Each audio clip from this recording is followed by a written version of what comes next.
오늘 말씀은 여호수아서 15장 1절에서 19절 말씀입니다. 또 유다 자손의 지파가 그들의 가족대로 제비 뽑은 땅 남쪽으로는 에돔 경계에 이르고 또 남쪽 끝은 흰 광야까지라. 오늘 말씀은 유다 지파의 땅 동서남북 경계를 말하고 있습니다.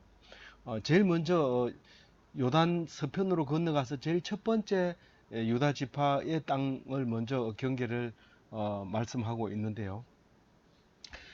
이 경계 말씀은 다른 곳에 없기 때문에 여기서 잘 보면 점령했는 거 이런 건 앞에 있고 또 뒤에 누가 어디에 살고 이건 뒤에 있지만 동서남북 경계는 오늘 여기만 있는 것 같아요. 그래서 이거를 잘 보고 나중에 이제 경계가 어딘지 잘 모를 때는 이걸 보면 좋겠어요. 그 유다 지파의 이제 분배받은 경계선을 남쪽부터 얘기하고 있는데요. 오늘 읽다 보면은 모르는 게 굉장히 많습니다. 모르는 지명이 많이 나오는데, 그리고 지도 자료를 다 찾아봐도 지명이 다 나와 있는 지명은 거의 없고, 그래도 잘 말하고 있는, 잘 사용되고 있는 용어들은 우리가 묵상하고 넘어가야 됩니다. 왜냐하면 성경은 무슨 가르치는 도덕이 아니고 또 사실을 기록한 것도 아니고 그렇다고 해서 감정을 부추기는 것도 아닙니다. 다만 우리에게 하나님이 계시고 예수님이 이 유대 땅에 오셨는데 유대 땅이 어딘지는 알아야 안 됩니까? 그래서 그것을 말하는 것이고 유대 땅에 오시기로 한 예수님이 분명하다는 것을 말하려고 이렇게 하는 거니까 생각나면 묵상하는 거고 생각 안 나면 묵상 안 하는 겁니다. 그래 다 하고 나서 다음번에 할 때는 잘 아는 건 다시 묵상 안 하고 모르는 걸 또 찾아서 깨닫고 감사하고 이렇게 하는 거지. 이게 학교 뭐 수석 뭐 졸업한 사람 같은 경우에는 모르면 못 견디죠. 어떻게든지 알고 싶어 하지만 그럴 필요는 없습니다. 그냥 아는 데까지 하는데 쉼 없이 끝없이 흥미를 가지고 믿음을 가지고 밤낮으로 그렇게 묵상하는 게 성경입니다. 오늘 이 말씀 속에서도 그렇게 해서 은혜가 되시기 바랍니다. 우선 1절에 말하는 남쪽 경계는 에돔 경계라고 얘기합니다. 그 길을 신광야라고도 하는데 지금처럼 뭐 분명히 줄을 그어가지고 여기다라고 얘기하지 않기 때문에 대충 이쪽이다 이렇게 얘기합니다. 이 지도가 있으면 거리 그어 보면 되지만은 지도가 아니고 글자를 이렇게 일일이 쓰기 때문에 글자로 표현하다 보니까 그렇게 되는 겁니다. 그 에돔은 에서지요. 야곱의 형 말하는 거죠. 뿔다는 뜻으로 에돔이라고 하는데 그 사해 남쪽에 살고 있었는데 유다의 경계선이 거기가 되는 것이죠. 그리고 그쪽 왼쪽 편으로 내려가면 이 신광야가 있는데 지도를 보면서 하면 좋겠는데 지도를 또 까지 보여줄 수는 없으니까 그 지도를 그냥 참고해 주세요. 자료를 올려놓을 테니까. 그렇게 남쪽을 말하고 있고요. 거기 2절에 보면 그 사해 끝이라고 얘기를 합니다. 염해 끝. 염해 끝은 지금 염해 끝하고 그때 2000년 전에 끝하고 같은지 아닌지는 모르지만 제가 볼 때는 지금 있는 거하고 다르다고 생각돼요. 지금 1년에 1m씩 염해가 줄어들고 있는데 그런 식으로 따진다면은 충분히 이 아카바만까지가 이때 당시의 얘기일 수 있습니다. 실제로 그 메드바에 가면 사해를 고기가 있는 고기잡이 배를 그림으로 그려놓은 걸로 보면 틀림없이 그 고기가 살았다고 하면 지금처럼 그렇게 갇혀 있는 호수가 아니라 아카바만으로 물이 흘러갔음이 분명한데 그렇다면은 우리는 아카바만이 이 2절의 말씀에 해당되지 않겠는가. 그래서 현재 이스라엘도 아카바만을 기준으로 해서 가자 지구 있는 쪽으로 직선으로 그어서 이집트, 그 밑으로는 이집트고 그 위에는 이스라엘이다라고 하는 걸로 볼 때 2절 말씀은 사해 남쪽이 아니라 아카바만 입구를 말하고 있는 것이다. 그래서 지금 있는 유대인들도 이스라엘을 창립할 때, 건국할 때 이제 그렇게 경계선을 그어서 전쟁을 했었던 것이 분명합니다. 3절에 보면 아그라빔 비탈길 남쪽으로 지나 시내 이르고, 그러니까 아그라빔은 지도에도 잘 안 나오죠. 그렇게 시내 이르고 그 조금만 올라가면 가데스 바네아인데, 가데스 바네아는 지금 경계선도 가데스 바네아에서 경계선을 그었고 있습니다. 이 가데스 바네아는 우리가 잘 아는 정탐꾼을 파송하던 곳, 바란 광야에서 정탐꾼을 보냈을 때 그 광야에서의 그 유영지가 천막을 치고 거기서 살았던 곳이 가데스 바네아입니다. 그래서 지금도 이름이 그대로 가데스 혹은 가데스 바네아 이렇게 기록이 남아 있고 찾아갈 수 있습니다. 근데 우리는 아직 가보지 못했습니다. 거기는. 그 다음에 헤스론을 지나 아달로 올라가 돌이켜 갈가에 이르고, 여기까지는 갈가는 지도에 나옵니다. 그 다음에 아스몬에 이르고 애굽 시내로 나아가 바다에 이랬는데 애굽 시내라고 했는데 현재 지도를 보면, 현재 지도가 아니고 성서 지도를 봐도 이집트 와디라고 이렇게 표현을 합니다. 평상시에는 흐르는 강이 아닌데 비가 오면 지중해로 흘러가는 강을 애굽 시내 혹은 이집트 와디 이렇게 현재 와서는 그렇게 이름을 부르고 있는데, 성경은 애굽 시내라고 표현을 하고 있습니다. 지중해로 흘러간다. 그게 남쪽 경계에 를 지금 1절, 2절, 3절, 4절까지 남쪽 경계를 얘기하고 있고요.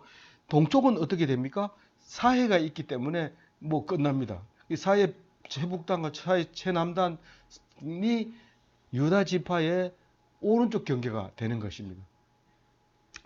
그런데 이제 북쪽 경계가 아주 복잡합니다. 왜냐하면 북쪽 경계에 많은 인구 밀도가 밀집되어 있고, 그 다음에 성읍이 밀집되어 있기 때문에 이름이 많이 나오게 되는데, 그 6절 이름은 지도에도 많이 나오지만 많이 또 안 나오는 지명도 나옵니다. 우선 북쪽에 벳호글라, 벳아라바, 에벤 이렇게 제가 썼는데요. 에벤은 본문에는 없습니다. 6절에 본문에 에벤이 안 들어가 있고, 에벤 대신에 르우벤 자손 보한의 돌 이렇게 적어놨습니다. 원문에는 에벤으로 되어 있는데 우리 성경에는 르우벤 자손 보한의 돌 이렇게 적었는데, 이것은 원문은 그렇더라도 이제 그때 당시에 에벤 이러면은 다, 그러니까 기원전 500년 전에는 르우벤 자손의 보한의 돌 이렇게 불렀다는 거죠. 거기 아니면 돌 이러면 그 뭔 돌인데 르우벤 자손의 돌 혹은 보한의 돌 이렇게 말했던 거죠. 유명한 돌이었다는 거죠. 근데 지금은 모르는 거죠. 기록이 안 되니까. 이제 그렇게 했는데 어떤 번역에 원본을 가지고 우리가 번역했다면 그냥 에벤 이렇게 했을 텐데, 사본을 갖다가 번역을 하다 보면 이 르우벤 자손 보한의 돌 이렇게 번역을 했을 것이라는 것을 말하고 있는 것이죠. 7절에 보면 이제 아는 이름이 좀 나옵니다. 아골 골짜기 더빌 강남 아룸빔 길갈 엔 세메스의 물 엔로겔 이렇게 이제 7절을 표현하고 있는데요. 잘 아는 아골 골짜기, 이 아간의 골짜기,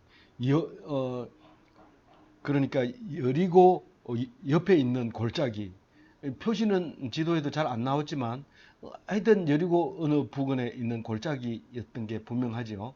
아간이 죄를 지어서 거기서 처형당했던 골짜기가 아골 골짜기입니다. 그러니까 이거는 여리고라고 생각을 하면 되는데 여리고 골짜기 방향을 표시하는 거고요. 더빌은 우리가 잘 모릅니다. 하여튼 그렇지만 표시는 해놨을 거예요. 더빌. 그리고 아둠밈, 길갈은 우리가 제일 잘 아는 거죠. 왜냐하면 요단강 건너자마자 길갈에다가 진을 치고 천막을 치고 오랫동안 여기서 본부로 삼고 땅을 분배할 때도 여기서 분배를 했으니까요. 아주 잘 아는 지명입니다. 길갈이 나오고요. 엔 세메스 엔 로겔 8절에 가서 흰놈의 아들의 골짜기, 흰놈의 아들의 골짜기 다 들어봤잖아요. 흰놈 골짜기라고도 하고 흰놈의 아들의 골짜기라고도 하는 그 골짜기인데 어디 있습니까? 예루살렘 남쪽 남서쪽에서부터 흘러 내려가 가지고 기드론 골짜기하고 만나는 그 골짜기죠. 그러니까 서남 골짜기를 얘기하는 겁니다. 그게 뭐라고요? 그게 이 유대 땅의 경계선이란 말이에요. 그러니까 예루살렘은 이스라엘, 유다 땅이 아닙니다. 그 이스라엘은, 예루살렘은 베냐민 땅입니다. 분배받을 때는. 그리고 그 옆에 뭐라고 합니까?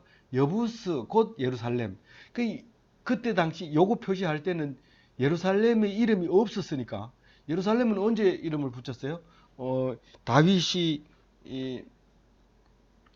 여부스 사람을 쫓아내고 다윗성이라고 부르고 나중에 예루살렘이라 했는데 그럼 예루살렘이 나중에 생겼습니까? 이름은 나중에 붙었더라도 창세기부터 나오죠. 창세기 어디부터 나와요?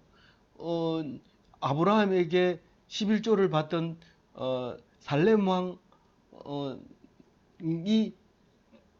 살렘 왕이기도 하고 제사장이기도 하는 그분이 거기 있었으니까 아브라함 시대 때부터 예루살렘이었던 거죠. 멜기세덱이죠. 멜기세덱 왕이 살렘 왕이었단 말이에요. 그게 예루살렘이라고 얘기를 하죠. 평화의 왕. 그래서 이름이 나중에 붙여졌더라도 성경을 미리 땡겨다가 쓰게 되는 것이죠. 그래서 여부서 경사지라고 그럽니다. 이 경사지를 말하면 여부서 그러니까 예루살렘 성을 쌓기 위해서 남쪽 성이 경계가 됐다. 그 말을 지금 8절에서 하고 있습니다. 그 다음에 르바임 골짜기 북쪽 끝 여기도 다른 곳에 나오기도 합니다만은 그 다음에 9절에 보면 넵도아의 샘물, 에브론의 산, 바알라.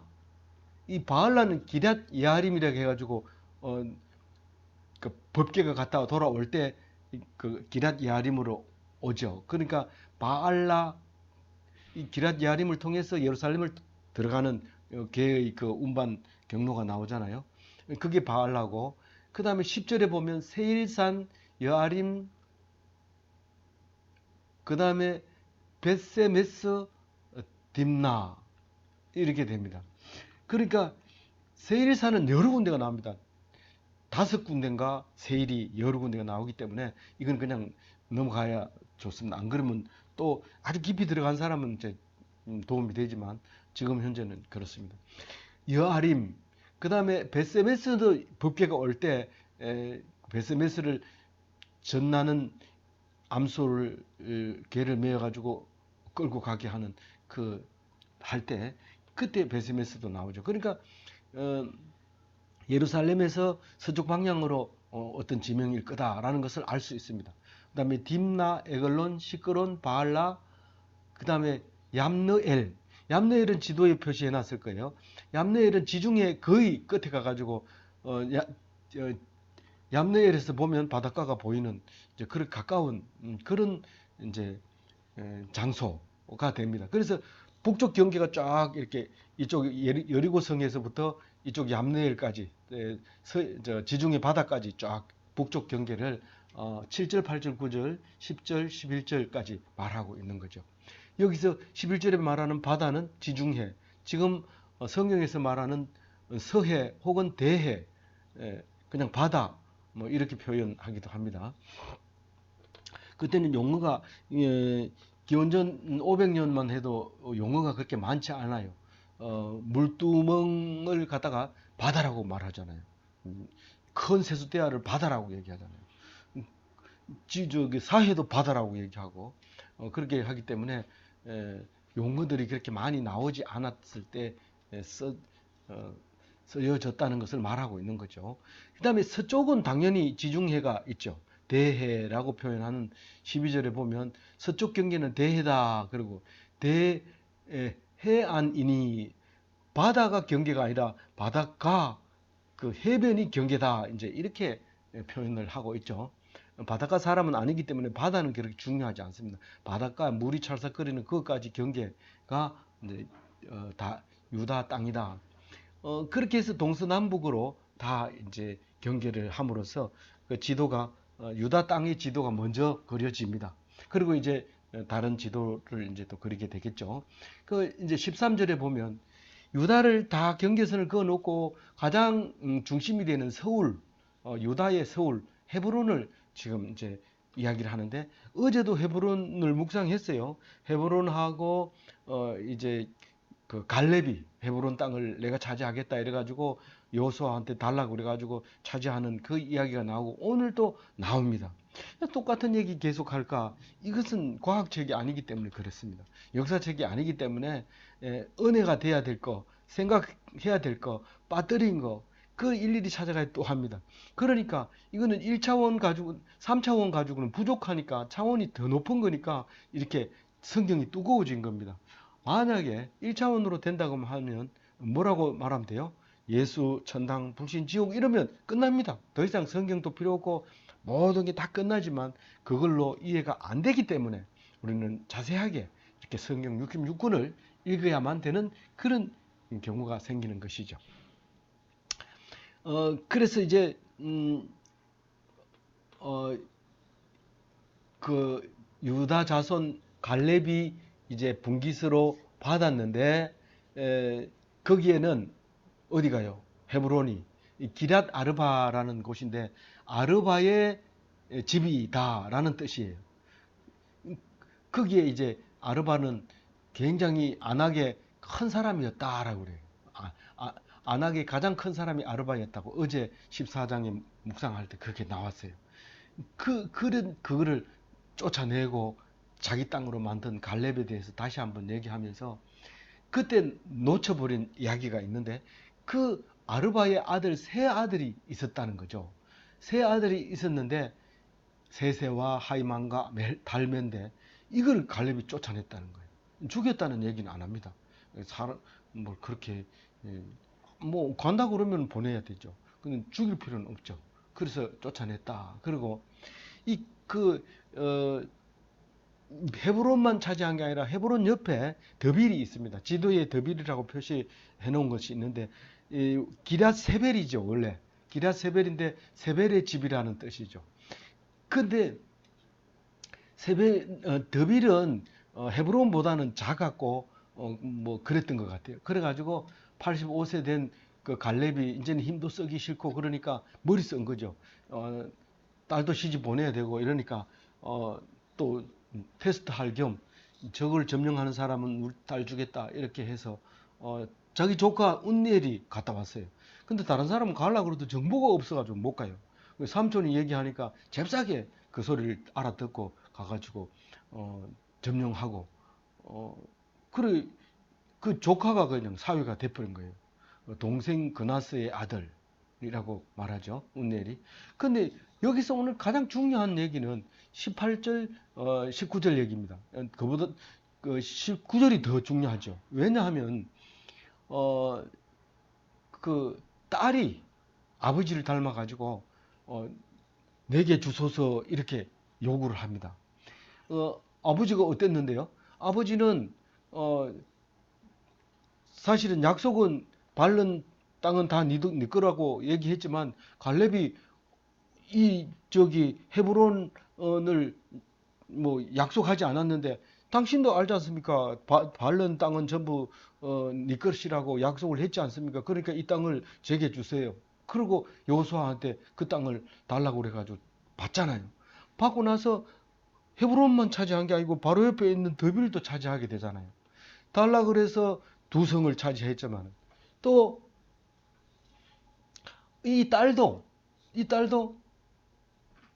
아버지한테 아버지 나를 경품으로 써서 나를 시집 보내려면 밭을 주세요. 그 밭을 구했는데 아라바를 줍니다. 야, 너들은 농사 지을 거 아니고 저 목축업을 할 거니까 광야가 더 낫다. 그리고 네게브를 줍니다. 그런데 주려거든 복을 주소서 이렇게 얘기합니다. 그 여기 네겝은 아주 땅이 건조하고 거의 풀이 안 자라고 그러면서 짐승을 길러야 되니까 굉장히 중요한 게 뭐냐면 샘물이 중요합니다. 풀도 마른 풀을 뜯어 먹었는데 이게 아무리 염소라도 뭘 안 먹는 염소라도 이게 물이 필요하거든요. 그래서 물이 그게 복음입니다. 야, 물 있다 이러면 이건 복음이 굿뉴스의 기쁜 소식이에요. 그 복을 달라는 거예요. 그러니까 아버지도 우물을 한 개만 주는 게 아니고 두 개 다 줍니다. 샘물을. 윗샘, 아랫샘 다 줍니다.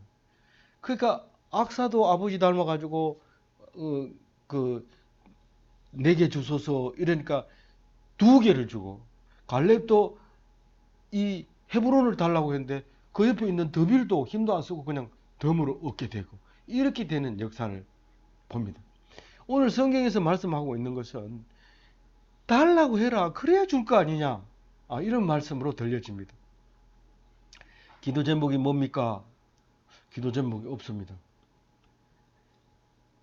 하나님이 축복을 할 때 내가 너에게 소망을 주겠다. 기도 제목을 주겠다 그럽니다. 그 기도 제목이라고 하는 것은 축복이라는 거예요. 뭐 필요한 게 없는데요. 엄청 고칠 수 없는 병에 걸립니다. 그래서 제가 늘 손자들 기르는 우리 딸들에게 그런 얘기합니다. 애를 울려라. 목청이 좋아지고 애를 울려야지 시큰 울어야지 안에 있는 감정이 다 발산되지. 조금만 울어도 먹는 걸 주고 조금만 울어도 장난감 사주고 조금만 울어도 업어주고 이렇게 하면 그 아이가 고칠 수 없는 병에 걸리는데 의사도 못 고치고 아무도 못 고친다. 울려야 된다. 이제 이렇게 가르칩니다. 근데 우리도 마찬가지입니다. 풍요하면 안 됩니다. 부족해서 배가 고파서 기도하는 사람이 최고 하나님 앞에 최고입니다. 일용할 양식을 주옵시고 최고입니다. 하나님이 제일 기뻐하는 그겁니다. 내가 너를 굶기게 했느냐? 걱정하지 마라. 그래서 누가 주는 빵 쪼가리 하나 주는 게 그렇게 감사해서 차렷 해가지고 두 손으로 탁 받아서 먹고 감사하다고 90도 격려합니다. 그런데 10만 원짜리 뷔페 먹고 와가지고 라면 끓여 먹으면 그건 누가 먹겠어요? 안 되잖아요. 안 먹잖아요. 그렇게 되면 그 불행하다는 거죠. 그 불행하다. 그래서 가난한 것이 복이고 핍박받는 게 복이고 그만할게요. 하여튼 그런 거예요. 그런 거. 그래서 가난한 자는 복이 있나니 가난한 자가 뭐가 복이 있어요. 믿음의 눈으로 보세요. 그게 복이라고 지금 말하고 있는데 그렇지 않게 생각하거든. 성경 읽지 말고 교회도 나오지 마세요. 그거를 믿음이 안 가는데 그거 뭐하러 와가지고 그거 듣고 시간 낭비하고 그래요. 당신 좋은 대로 하지. 오늘 이 말씀 속에서 소망이 있는 기독교인, 뭔가 기도할 것이 있는 것이 복받는 것이라는 것을 아는 기독교인, 그런 사람이 되셔야 될 것 같습니다. 자기 고집대로 잘 사는데도 더 큰 걸 달라고 떼를 쓰고 그런 게 아니라 주는 것을 감사하며 소망하고 주면 먹고 안 주면 굶는 그런 완전 필용적인 그런 사람이 되어져야 됩니다. 순종적인 그런 사람이 되어져야 참된 기독교인이고 예수님 닮은 사람입니다. 아무쪼록 복된 기독교인이다 되시기 바랍니다.